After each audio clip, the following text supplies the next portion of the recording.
Disown കലോത്സവ സംഘർഷത്തിൽ 3 KSU നേതാക്കൾ അറസ്റ്റിൽ. KSU ജില്ലാ അധ്യക്ഷൻ ഗോകുൽ ഗുരുവായൂരിനെ ഒന്നാം പ്രതിയാക്കി വധശ്രമത്തിന് കേസ് രജിസ്റ്റർ ചെയ്തു. അറസ്റ്റിലായ KSU പ്രവർത്തകർക്ക് സംരക്ഷണം ഒരുക്കുമെന്ന് KSU അറിയിച്ചു. ഫേസ്ബുക്കിൽ പോർവിളിയുമായി SFI KSU നേതാക്കൾ രംഗത്തെത്തി. KSU ജില്ലാ അധ്യക്ഷൻ ഗോകുൽ ഗുരുവായൂരിനും കണ്ടാലറിയുന്ന 15 പേർക്കുമെതിരെയാണ് കേസ് രജിസ്റ്റർ ചെയ്തിരുന്നത്. ചികിത്സയിൽ കഴിയുന്ന SFI നേതാവ് ആശിഷിന്റെയും അഗ്നിവേഷിന്റെയും പരാതിയിൽ വധശ്രമമടക്കമുള്ള വകുപ്പുകൾ ചേർത്താണ് കേസ്. ഗോകുൽ ഗുരുവായൂർ, സംസ്ഥാന എക്സിക്യൂട്ടീവ് അംഗം സുദേവ്, സംസ്ഥാന ട്രഷറർ സച്ചിൻ എന്നിവരെ മാള പോലീസ് ഇന്ന് ആലുവയിൽ വെച്ച് അറസ്റ്റ് ചെയ്തു. അതേസമയം അക്രമം നടത്തിയ ശേഷം KSU പ്രവർത്തകർ ആംബുലൻസിൽ രക്ഷപ്പെടുകയായിരുന്നുവെന്ന് SFI പ്രവർത്തകർ ആരോപിച്ചു. എന്നാൽ ആംബുലൻസ് സെൽഫിയിൽ വിശദീകരണവുമായി KSU നേതാക്കൾ രംഗത്തെത്തി. സെൽഫി എടുത്തതും നേതാക്കൾ സഞ്ചരിച്ചതും 2 ആംബുലൻസിലെന്ന് സെൽഫിയിൽ ഉൾപ്പെട്ട സെന്റ് തോമസ് കോളേജ് മുൻ ചെയർമാൻ എൽവിൻ പറഞ്ഞു.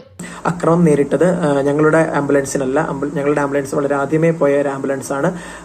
അതിനുശേഷം അവിടെ അക്രമം അനുഭവപ്പെട്ടത് ജില്ലാ നേതൃത്വം, പരിക്ക് പറ്റിയ ജില്ലാ നേതൃത്വം യാത്ര ചെയ്ത ആംബുലൻസിന് നേരെയാണ്.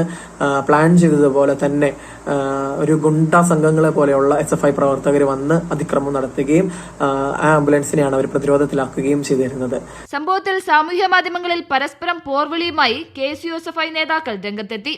അറസ്റ്റിലായ KSU പ്രവർത്തകർക്ക് നിയമപരമായും രാഷ്ട്രീയപരമായും സംരക്ഷണം ഒരുക്കുമെന്നും KSU അറിയിച്ചു. മീഡിയ 1 തൃശൂർ.